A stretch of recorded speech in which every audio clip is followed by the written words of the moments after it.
Tonight on Talking Politics, we'll take a deep dive into ballot questions 1 and 2 with analyst Evan Horowitz of the Center for State Policy Analysis at Tufts. He will give us a neutral and nonpartisan take on which claims from supporters and opponents are true and which ones don't hold up. But first, the debates are over. The polls show her with a huge lead, and her Republican opponent doesn't seem to have had the money or maybe the inclination to turn things around. So why is Maura Healey being so cautious, including when it comes to supporting some other Democrats? And what, if anything, does her campaign MO tell us about how she'll govern if she wins in November? Joining me now to kick around those questions and to look at some of the other big developments of the past week are Joan Vennochi, an associate editor and columnist at the Boston Globe, and Yawu Miller, senior editor at the Bay State Banner. Thank you both for being here. Joan, you wrote a great column a few days ago talking about the mysteries swirling around Maura Healey when it comes to what she wants to do as governor. Can you highlight some of the areas where we still have blind spots when it comes to what Healey believes or what she wants to achieve? Well, I think the biggest blind spot is when you ask her how she'll be different from Charlie Baker. And she actually says, you know, I don't know, you'll have to wait until I'm elected. I mean, that's amazing to me for a Democrat. It's a testament to Baker's popularity and also just how much politics has shifted in Massachusetts, that you've got someone who won't say how they'll be different from a Republican governor. Can you think of another occasion on which a candidate from one party seeking to replace someone, an office holder from the other party, has basically refused to create any daylight between their vision on the one hand and the person they're hoping to succeed on the other? I can't. I can't either. I mean, it's clear that she does not want to be put into the progressive category. And even in last night's debate, I mean, I thought one of the most telling answers was when she ducked on when she was asked about a mask mandate, and she wouldn't say what she would do if there was a COVID surge. And in her meeting with the Globe editorial board, she ducked on questions involving police reform and law enforcement. Again, she wanted to make sure that we knew that she never supported defunding the police. She wouldn't really be clear on how she sees police reform going forward. And she even said Massachusetts is under-policed.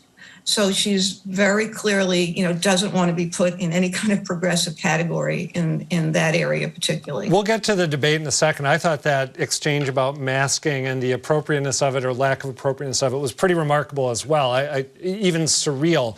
Yawu Miller, one of the Democrats who Maura Healey is not supporting this election cycle. She is supporting a whole bunch of Democrats who are seeking election in the legislature, but she is not, at least so far, supporting State Senator Becca Rausch, who represents several communities west of Boston, who has been a very sharp critic of Governor Baker, who is apparently Maura Healey's ideological soulmate, at least for the duration of this campaign, and is trying to fend off a challenge from State Rep Sean Dooley, who Baker is backing and who did Baker a favor, not to get too convoluted here, but when he ran against Jim Lyons to try to run the state GOP, Lyons, of course, has been a Baker nemesis.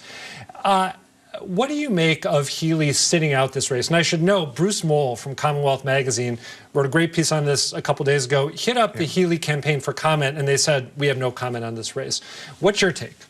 I think that she ran for AG as a progressive. She's clearly distancing herself from being a progressive and, you know, from that label. And the fact that she has this much of a lead over Diehl, that she could coast, she could go on vacation and, you know, still wake up, you know, in early November as governor. You know, sometimes you think like a candidate is a different person on the campaign trail than they are in the governor's office. But I think we're seeing what Maura Healey's going to be like and how she's going to, the position she's going to take as governor. Let me get you to elaborate on that, and then Joan, I'll try to get your take as well. When you say that you think her campaign gives us some cues about how she's going to govern, what do you mean specifically? What is the approach to government or governing that is suggested for you, the way she's running? I mean, I think she's probably looking at Baker's runaway popularity.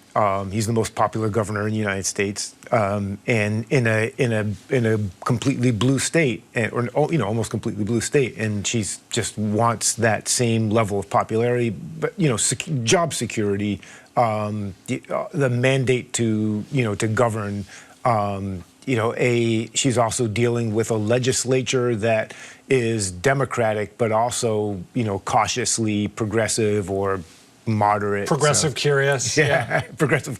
I like that. Joan, Yawu brings up a few points I want to get to, but let's start with the question of whether this offers clues about how Healey's going to govern if she wins. Do you agree with him that it does? Well, I guess I'm less sure of how she'll be as governor. But I look at it this way. We're going to see her transition from being an attorney general to being the governor, which are two really different kinds of roles. And we've never actually seen that happen in Massachusetts. Take, for example, how she's attacked, the opioid crisis as attorney general. She filed suits against the Sacklers, against pharmaceutical companies. As governor, you have to come up with a set of policies. She'll have to be dealing with mass and caste and come up with a set of policies. Those are two really different kinds of roles. Good point. And I think we're going to see her, grow into that and watch her learn how to do it. The other question I have for you, and then we'll take a look at some clips from last night's debate.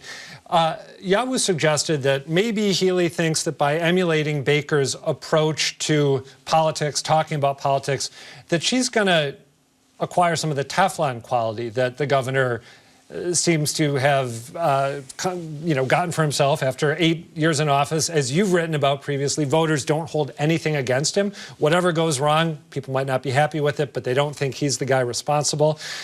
But there's some differences. He's a Republican, she's a Democrat.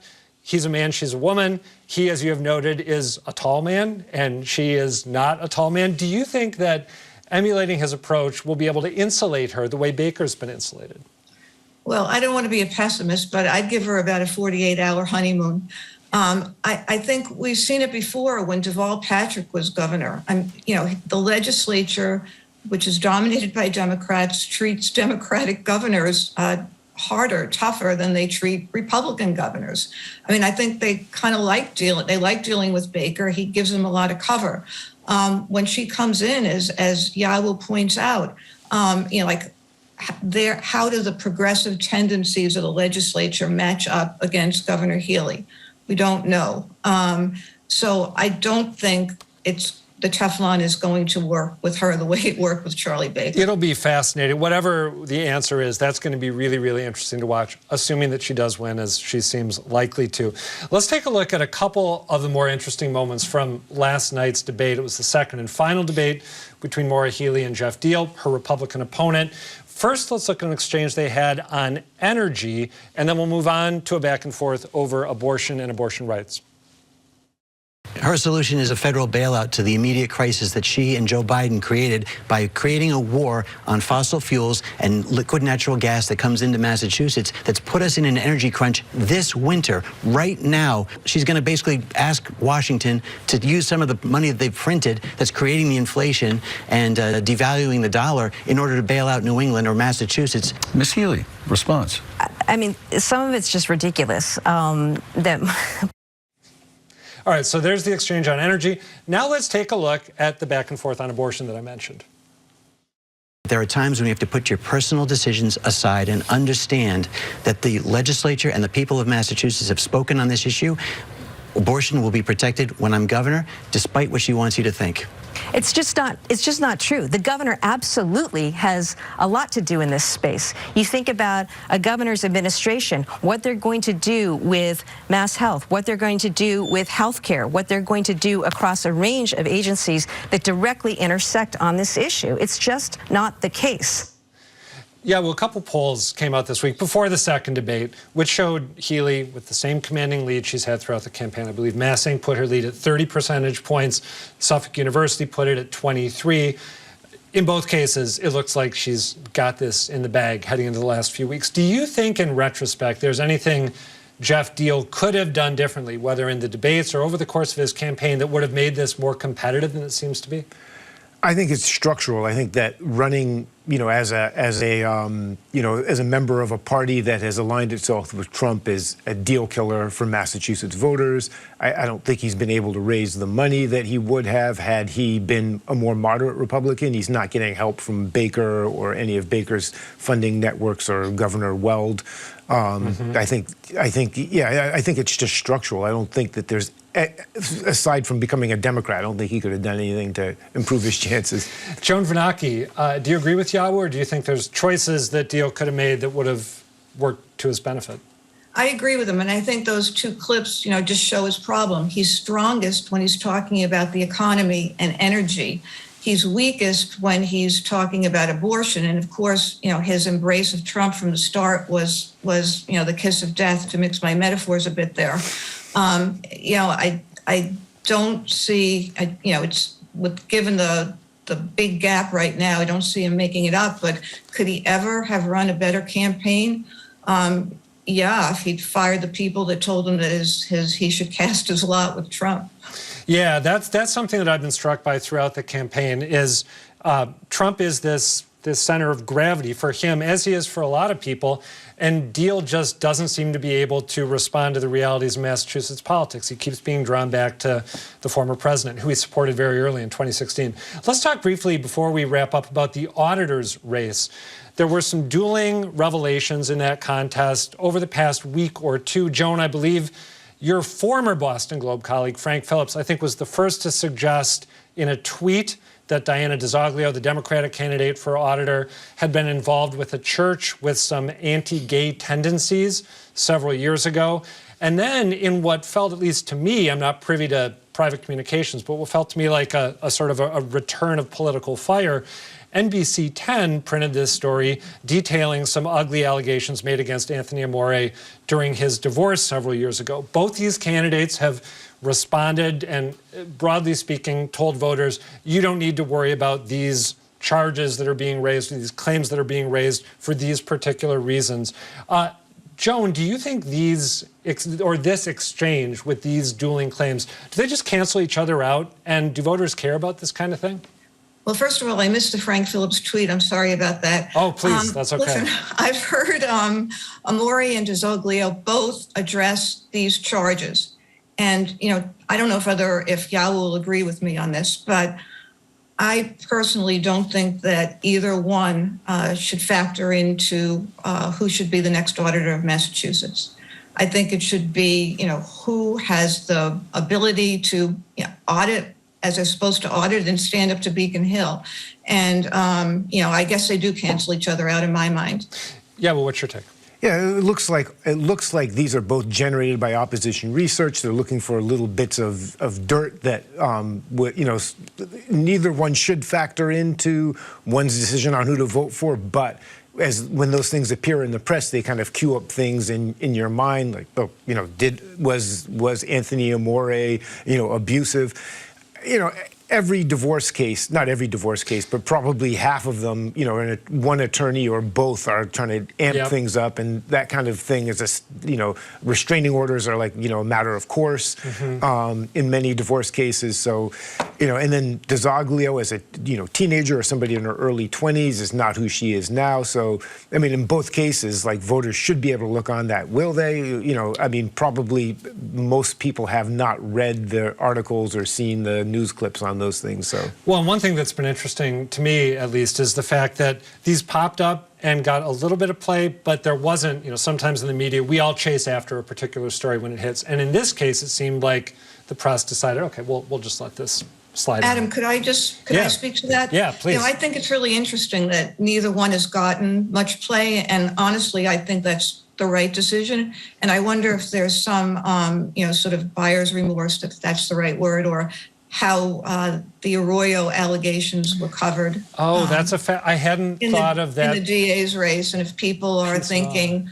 that going back to people's past like that and delving into personal matters should be as much a deal as they were back then. Yeah, or at least done with great caution when you've got plenty of time to dig into things as opposed to just chasing reactions. That's such a good point. Hadn't occurred to me. I'm really glad you mentioned it. Joan Vennochi, Yawu Miller, thank you both. Thank you. Thanks. Do you still have questions about this year's ballot questions? Me too, and I have been reporting on them. So we've invited Evan Horowitz, the executive director of Tufts Nonpartisan Center for State Policy Analysis, to answer them, starting with question 1. But before we jump into that, let's take a look at the basics. What would question 1 on the Massachusetts ballot do? Question 1, which is sometimes referred to as the Fair Share Amendment or Millionaires tax, would amend the state constitution to add a new 4% surtax on a person's annual income over $1 million. Currently, everyone who makes more than $8,000 a year in Massachusetts pays a 5% tax on their income. A yes vote on question 1 would keep that, plus it would tack on an additional 4% tax on every dollar over that 1 million income threshold. A no vote would keep the system exactly as it is now. If passed, the amendment is projected to generate more than $1 billion a year in new state revenue, and it steers that money toward the high priority areas of education and transportation, but leaves it to lawmakers to decide exactly how to spend it. Supporters say the change would make the state's tax system and economy more equitable and would help fund better public schools and needed road, bridge, and transit improvements without reaching into most people's pocketbooks.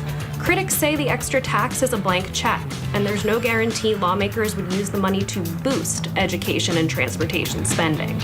They also warn wealthier people could leave Massachusetts and take their businesses with them. The question comes to voters as inflation is making it harder for towns to invest in roads and schools, and as an estimated $3 billion is being returned to taxpayers, because the state took in more than is allowed under current law. Whether question 1 passes or fails, it will be hard to change the tax setup we end up with down the road, likely requiring another multi-year process to add another amendment to the state's constitution. So if you want the additional 4% surtax on top of the existing 5% rate for income over $1 million, vote yes on question 1. If you want to keep the current tax setup and the 5% flat rate, vote no. That was Katie Lannon reporting. Evan Horowitz, thank you for being here to sort this stuff out. First off, well, let me say hi first off. Hey. It's great to be here. Thank you for having me. Glad to have you. And I was saying to you before the camera started rolling, I find the work that you guys are doing incredibly useful just because there's so much noise from both sides. Whenever we have a ballot question, and being able to go to someone who is trying to establish what's true it's just really useful. I'll say the same about this. I mean, Katie does a great job. Your animations are great. I thought the piece mostly covers the major impacts on the tax side, on the spending side, on the challenges. Well, let's talk about what it might not have hit, because I did a couple of these. I'm not sure I did it as well as Katie did right there, but it's tough to pack in everything into a short period of time. So what, if anything, might we not have touched on in that particular segment that people should be thinking about? I mean, I think, one of the things we're trying to bring to this conversation is something beyond the proponents say this, critics say that, right? And as a journalist, that's very easy to do that. Well, we talk to the proponents, they make this argument. We talk to the opponents, they make this argument. But then to say, well, who's right? And that's sort of where, we come in, where our work really is focused.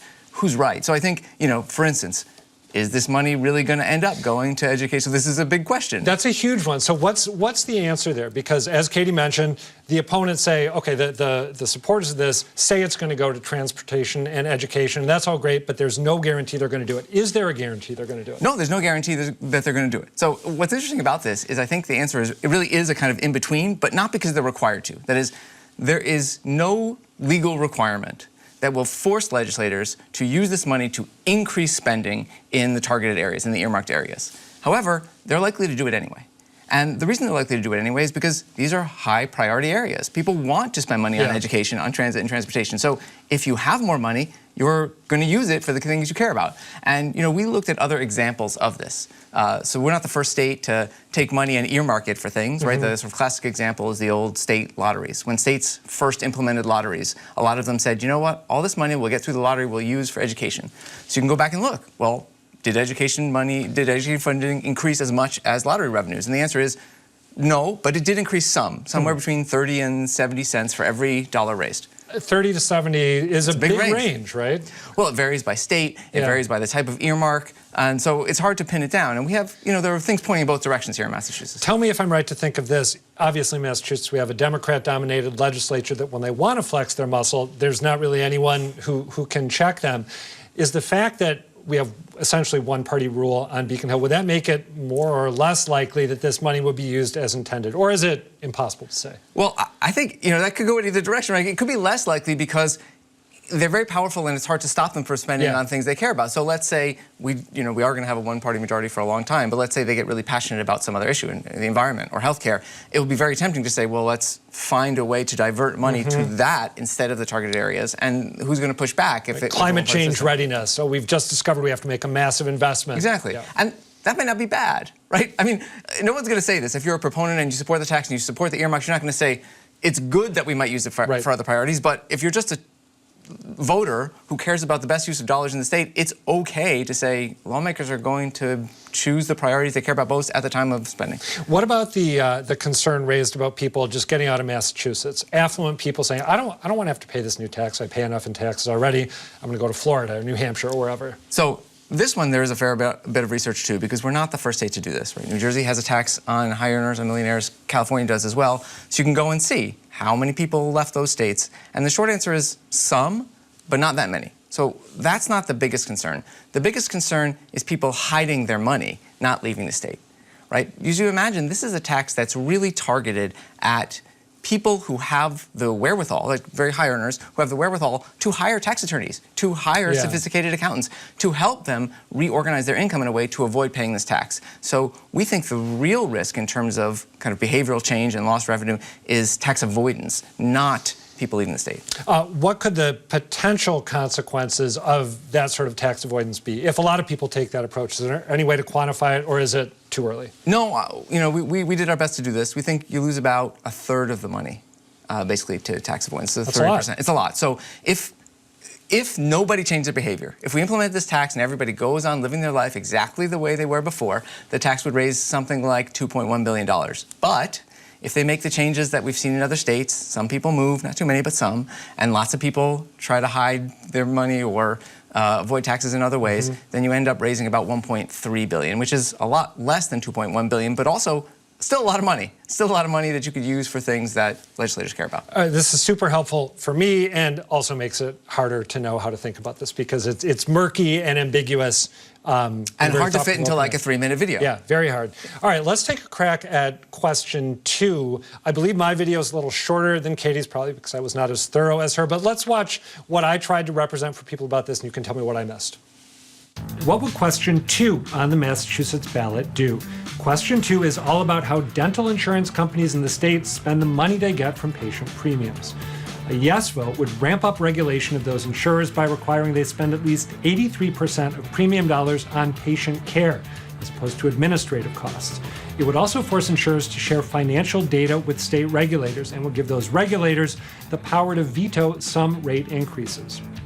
Question 2 supporters say the proposed changes would treat dental insurers like medical insurers and that they're looking to keep a lid on corporate greed.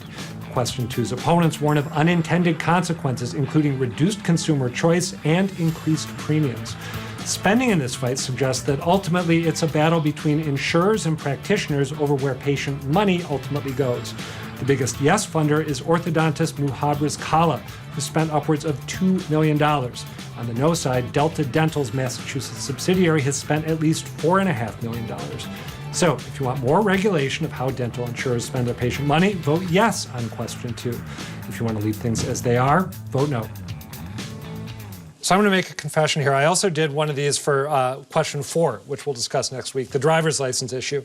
And I found it tough to get excited about question 2 because, again, it seemed to me like here's 2 parts of the dental industry fighting for money that we're pumping into it.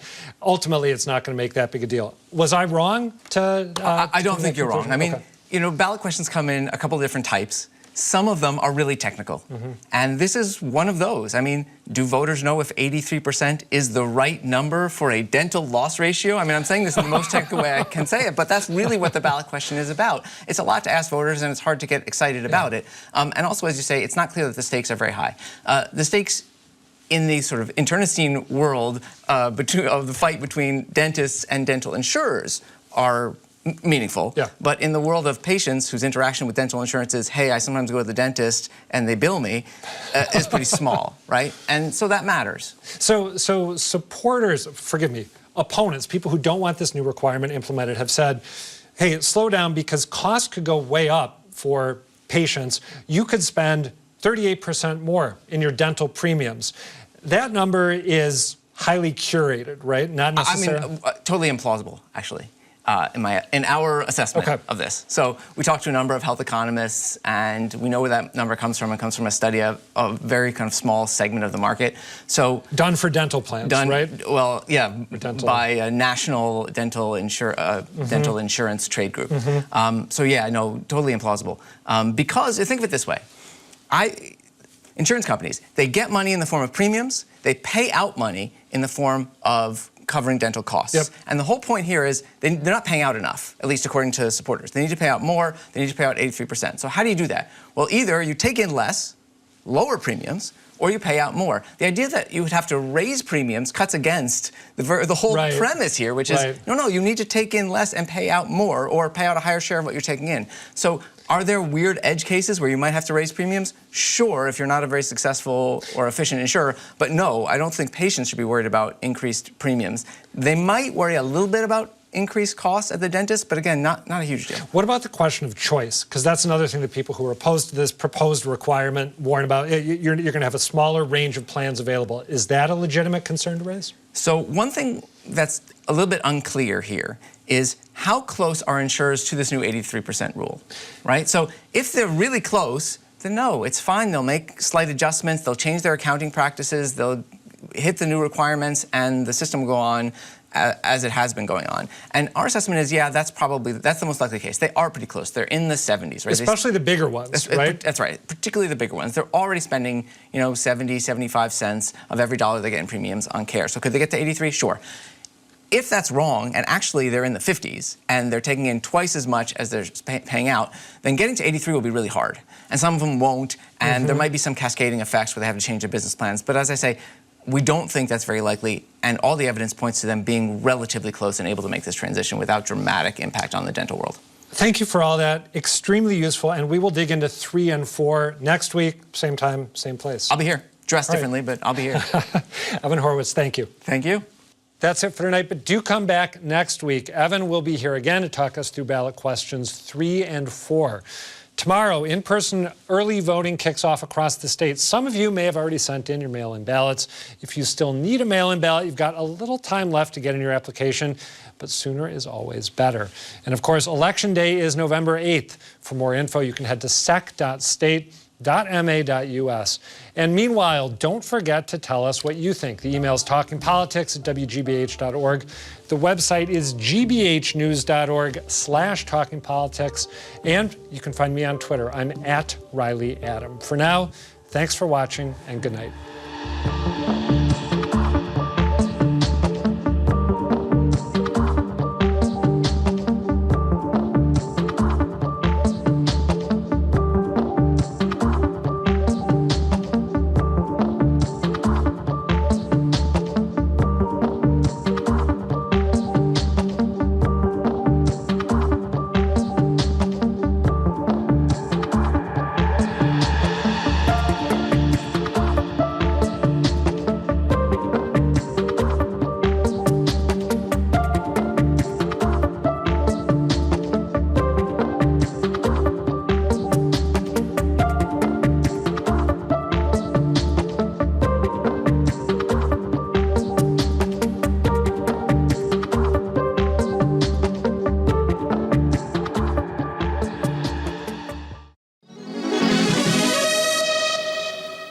It's critically important to remember